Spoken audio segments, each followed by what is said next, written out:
Welcome to Life After Corporate, your ultimate guide for making the leap from corporate leader to entrepreneur. I'm Deb Boulanger, entrepreneur, executive leader, and founder of the Launch Lab for Women Entrepreneurs. This is your time to break through the glass ceiling once and for all and get your ticket to the C-suite. Come back each week to get the leading strategies, advice, and tools that will give you the skills and confidence you need to replace your corporate paycheck. Are you ready? Let's go.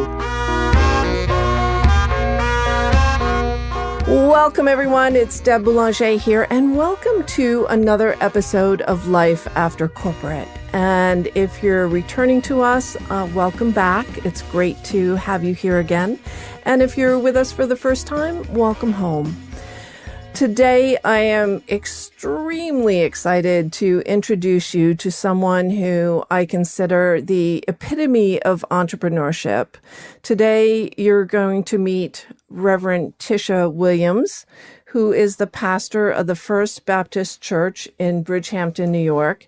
And she has a life after corporate story. And I'm super excited to have her share that story with you today. So welcome, Tisha. Thank you so much, Deb. It is an honor to be here. I'm honored and humble. I'm certainly glad to have been invited, and I can't believe I'm counted among some of the most dynamic and influential leaders that you have presented in the past on this podcast. So I'm so excited. Thank you so much. Oh, you're so welcome. It's so great to have you here. And I invited you because there's so much I notice in watching you lead your church. And there are so many parallels to entrepreneurship. And when we met, what was it? Oh, last October. Mm-hmm. Is that all? Yes, I know. It's been a lifetime. We met last October at a retreat that was led by Ambassador Susan Johnson Cook. It was a mutual friend and someone we both admire. And I started talking about, I was a little bit concerned about adapting my talk about entrepreneurship to a group of women ministers. And the more I've gotten to know each of the women that I've met there, and you especially, I see so many parallels. And most of the people who are in ministry, including yourself, came from a different path. And I know I've heard drop here and there that you were once a model, that you worked in corporate, and now you're a minister of this church. Tell us a little bit about your story and what led you here. So my story is very interesting. Whenever anyone asks me about my life, I always equate it to the opening scene of Forrest Gump. I don't know if you remember that scene, but he sits on a bus bench waiting for the bus, and there's a feather, and the feather is picked up by a breeze and begins to float everywhere. And the way the movie begins is the way it ends. The feather again somehow just lands very softly, and then Forrest picks it up again. That is kind of how I look at my life and my journey. I'm that feather that floated on a breeze and landed in some of the most amazing places, and I'm still being picked up again. Really, my story started, I think, when I was 14 years old. I adopted what I call my go for yours attitude.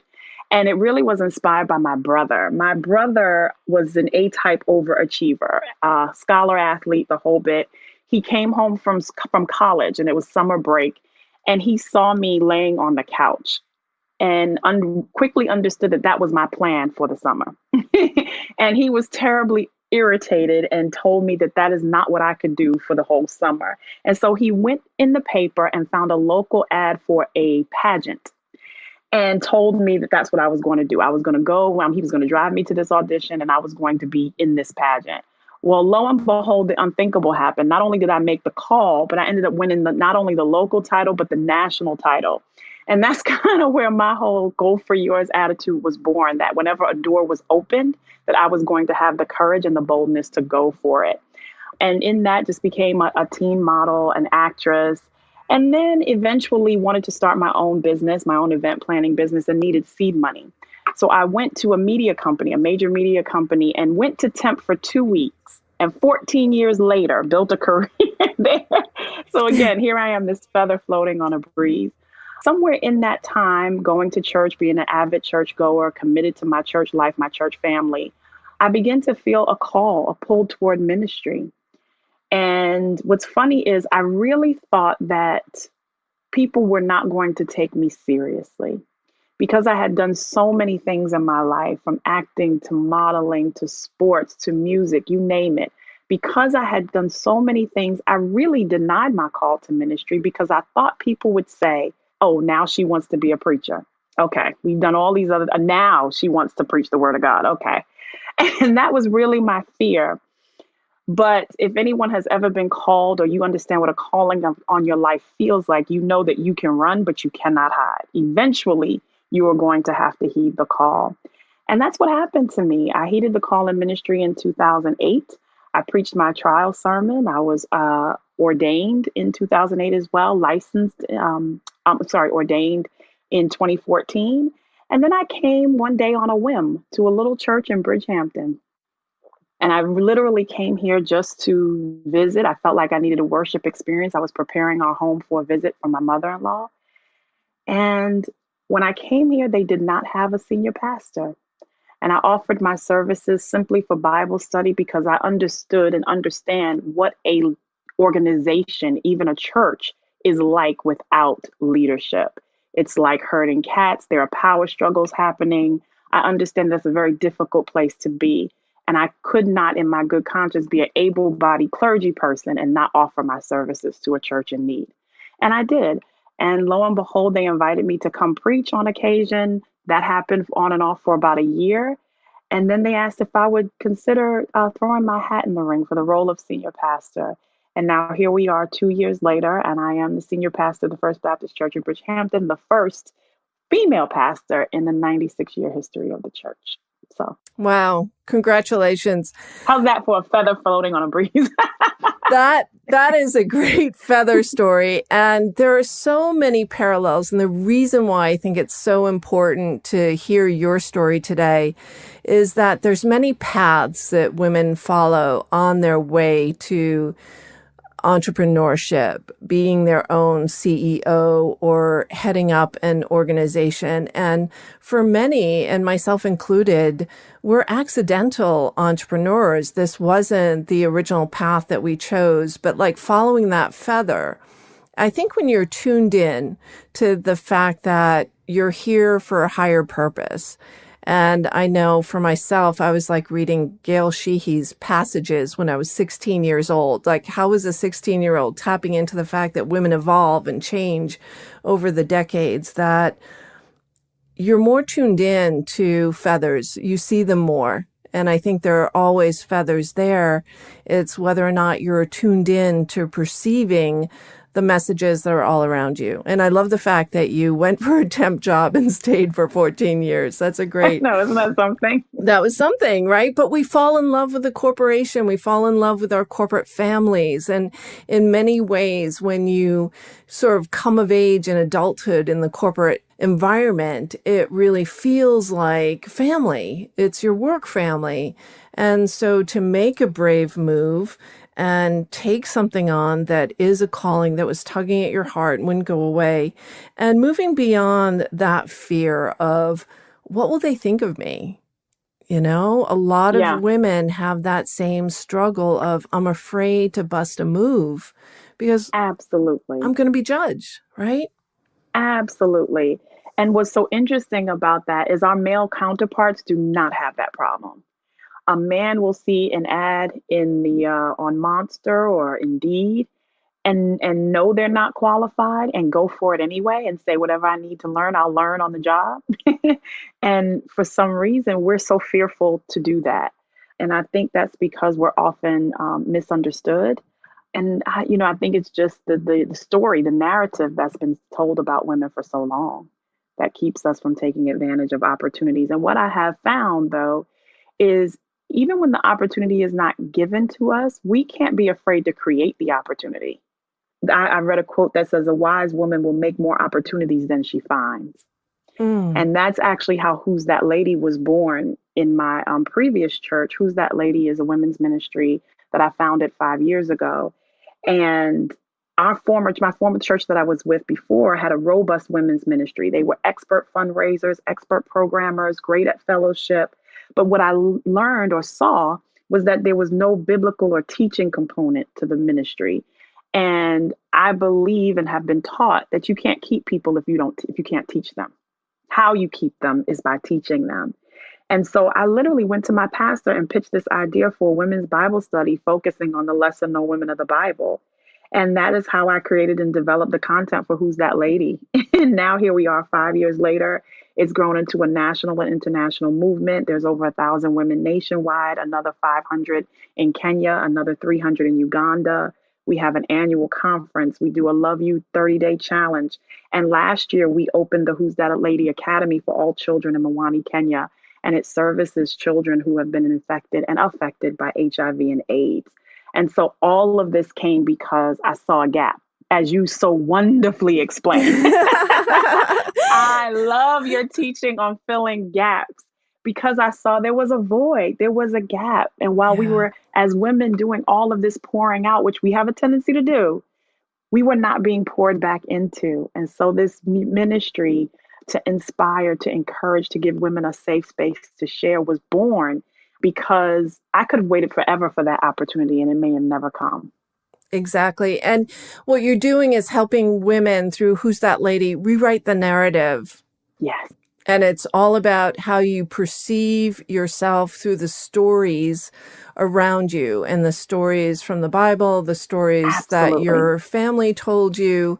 And what we end up doing is carrying around a lot of legacy that just doesn't belong to us. And so a lot of the part of this journey is just letting stuff go and allowing for the truth to really emerge. And you know what? I just want to highlight you again. It just confirms to me why we're having this conversation, that you can find that gap, galvanize a community around an idea and pour into them. And so we talk about, finding the gap in life after corporate. And soon we're going to be talking about, too, how do you craft the right language, the right content, and craft the right teaching?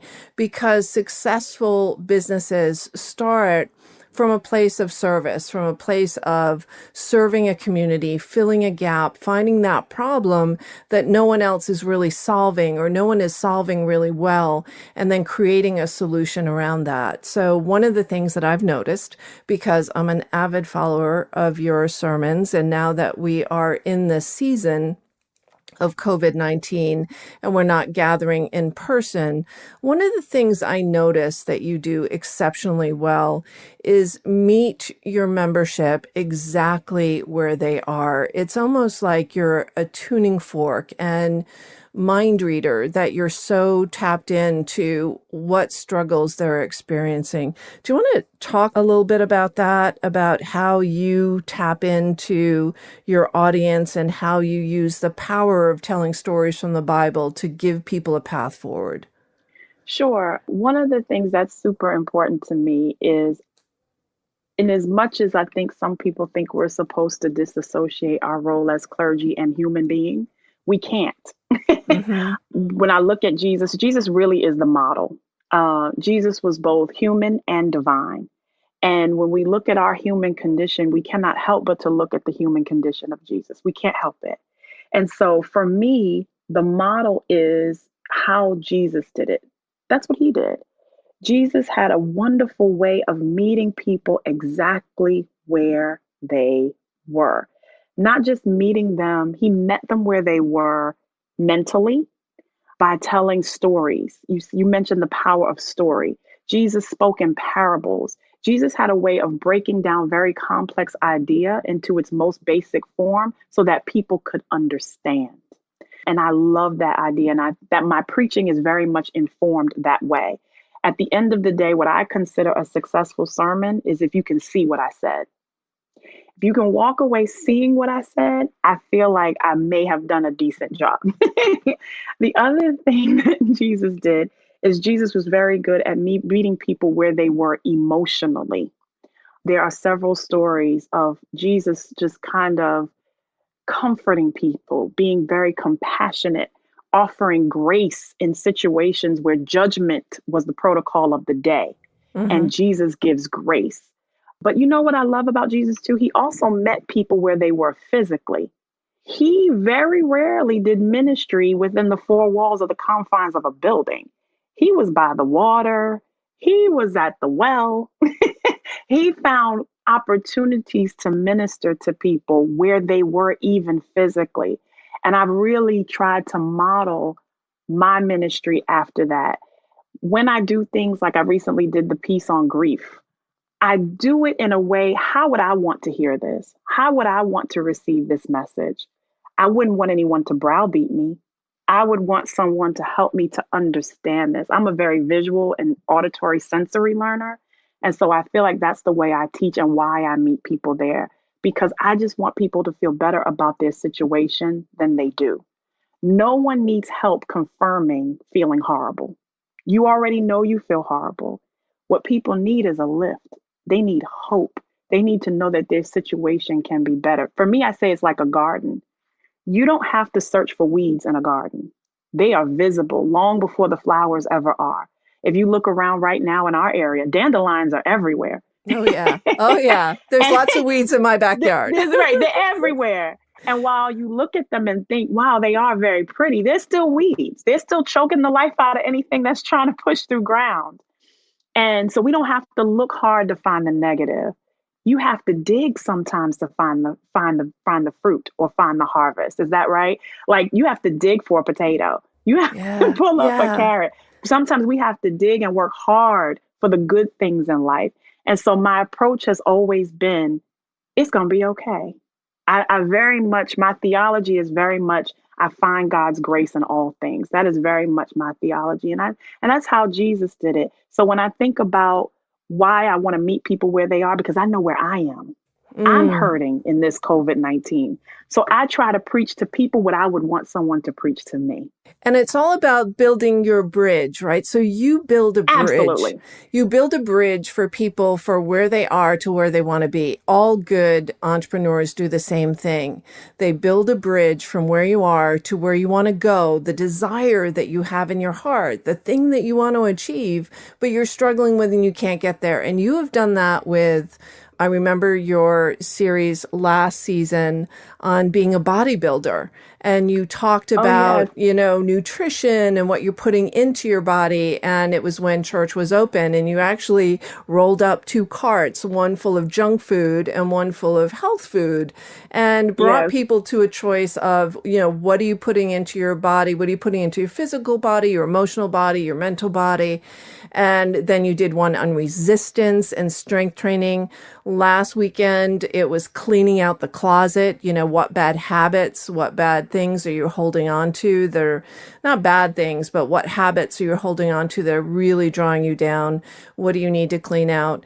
And what I want to highlight is the reason why you're still preaching and the reason why you are building up an even bigger following. So Who's That Lady is a great story of how you found a need, you galvanized a community, you started filling that need, and how it just lights on fire and it just grows past continents. You did the same thing with technology. And what always impressed me when I walked into your church for the first time was like, oh my God, there's monitors up here, because I haven't been a churchgoer my entire life. I don't know all these songs. I don't know the words. And so it's so great to see things on the screen. And you were also using audio technology. You were reaching out via the telephone with recorded messages to your membership. And as soon as COVID-19 hit and we were social distancing, you brought church online. So tell me a little bit about, which is also very entrepreneurial, you pivoted immediately. So what led you to just jump on that technology train? Well, when I came to the church, it was one of the things that we didn't have.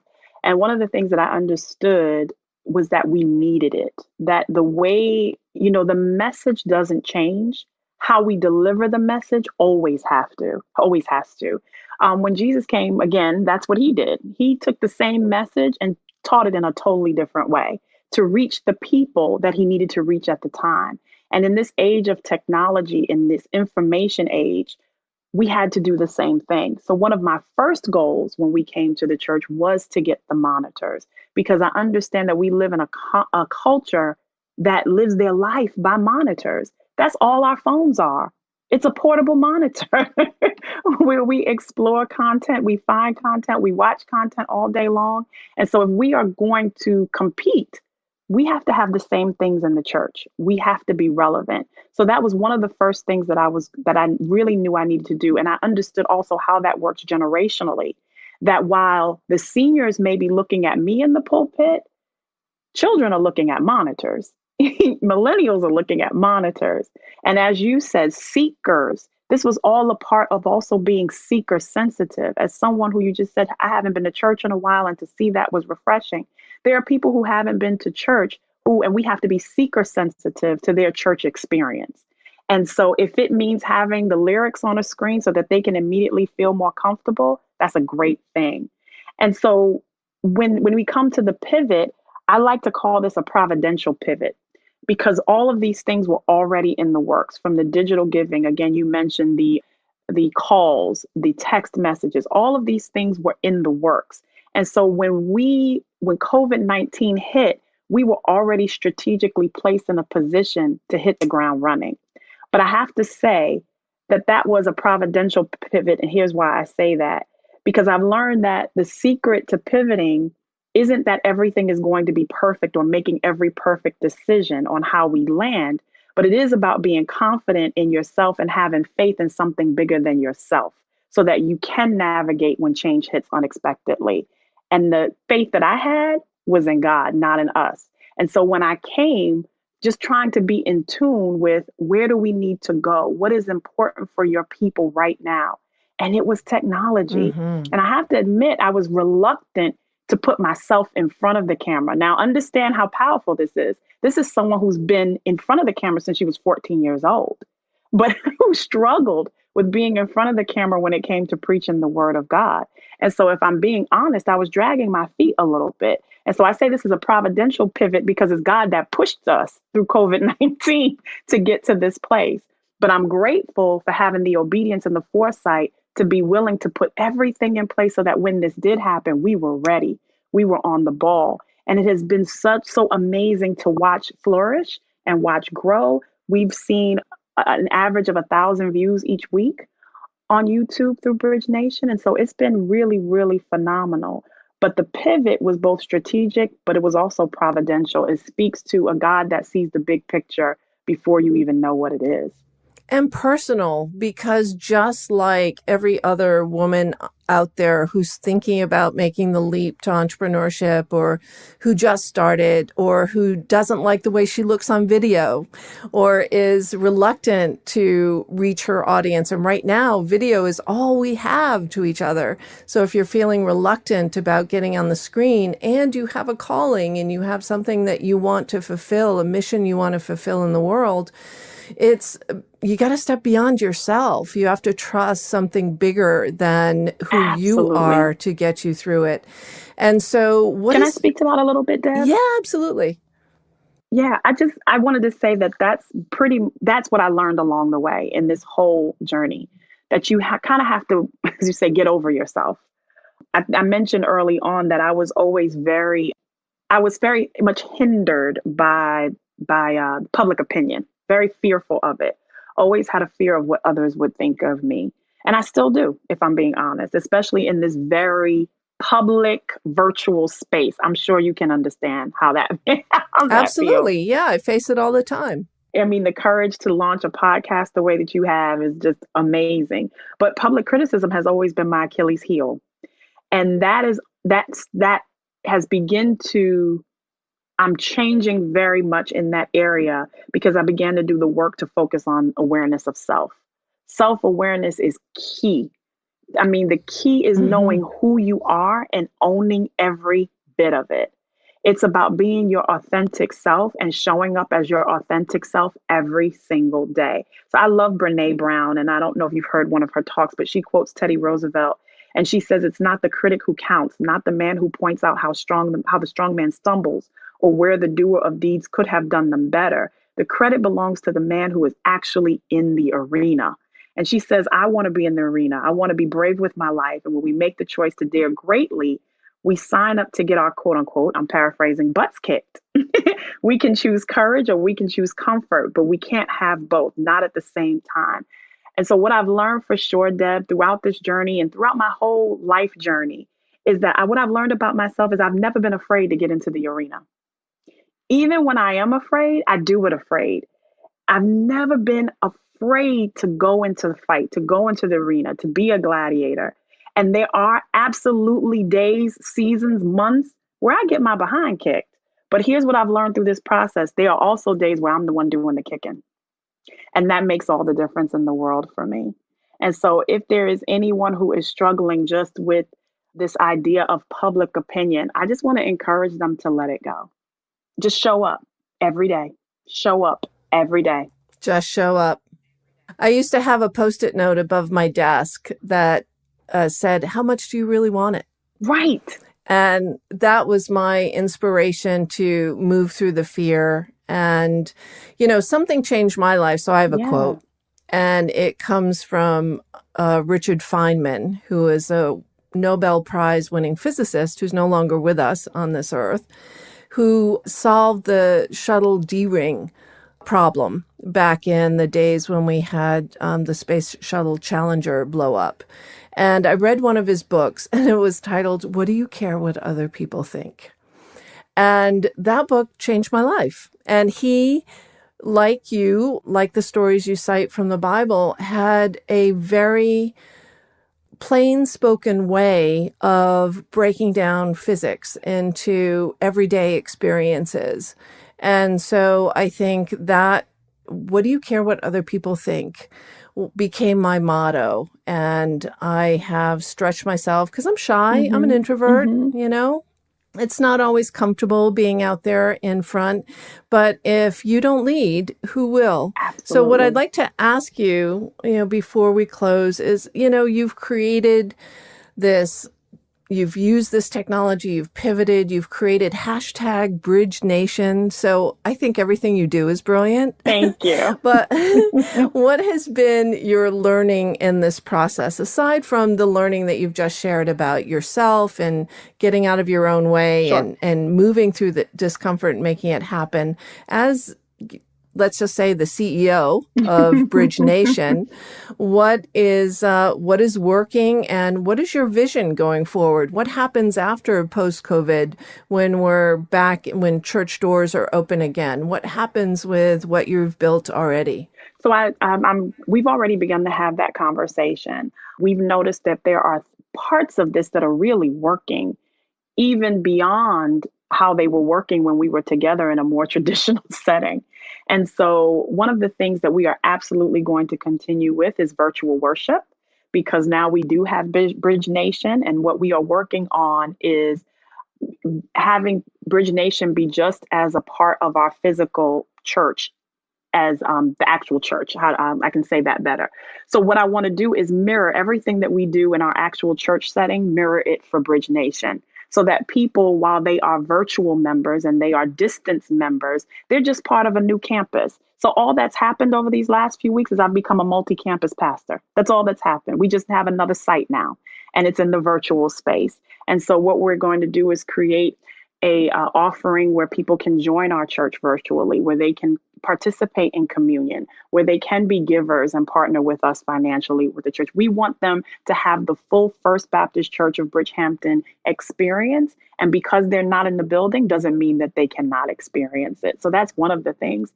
And we're also looking at not quite leaving this virtual worship behind. I'm seriously considering a few times a year for us to have Cyber Sundays where we continue to stay home and take a break. I don't think in our area anybody will object that first summer we decide to do that maybe once in a while.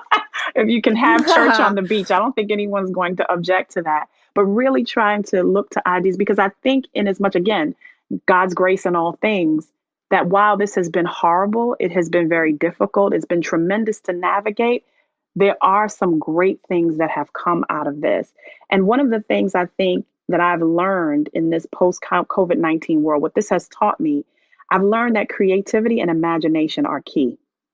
That the limits to what can be accomplished in life, business, entrepreneurship, even in our spiritual lives is limitless, really.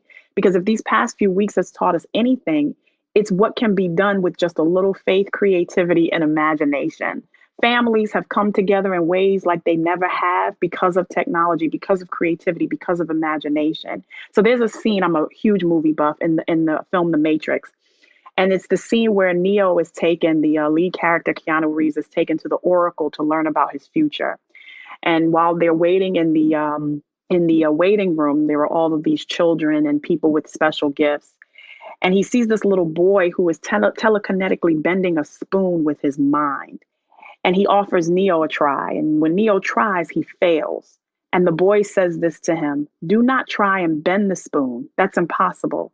Instead, only realize the truth. There is no spoon. Then you'll see it's not the spoon that bends. It is only yourself." So to every leader, every clergy person, every entrepreneur, what I believe is happening right now and post-COVID is that we're being called to bend our spoons. The spoon doesn't even exist. We are called to bend ourselves because our future depends on it. I think that's where we are and what I have learned. There is no spoon. It doesn't exist. It's only us bending ourselves. And the question we have to ask ourselves in this season is, how far are we willing to bend? How far are we willing to bend? That's so perfect that I'm going to leave it there, that creativity and imagination is key, and creativity, imagination, and fear can exist at the same time. So it's time to learn how to bend, get out of our own way, do what needs to be done. And thank you for the lessons, Tisha. It was such a pleasure to have you on Life After Corporate. It's been such a pleasure to get to know you and to follow you and benefit from your wisdom. So thank you so much. Thank you. The pleasure has been mine. The honor and pleasure has been mine. It's been just amazing to get to know you, to learn about you. I'm super excited anytime I get to hear you speak and teach. And I wish you all of the best with Life Beyond Corporate. Thank you so much. And that's it for today, my friend. This wraps up another episode of Life After Corporate. I look forward to hearing from you again. Take care. Thanks for listening, my friend. If you enjoyed this show, please head over to iTunes and subscribe and leave us a review. And be sure to hop over to the Life After Corporate Facebook group and join other growing entrepreneurs to get weekly tips on how to create more money and meaning doing work you love.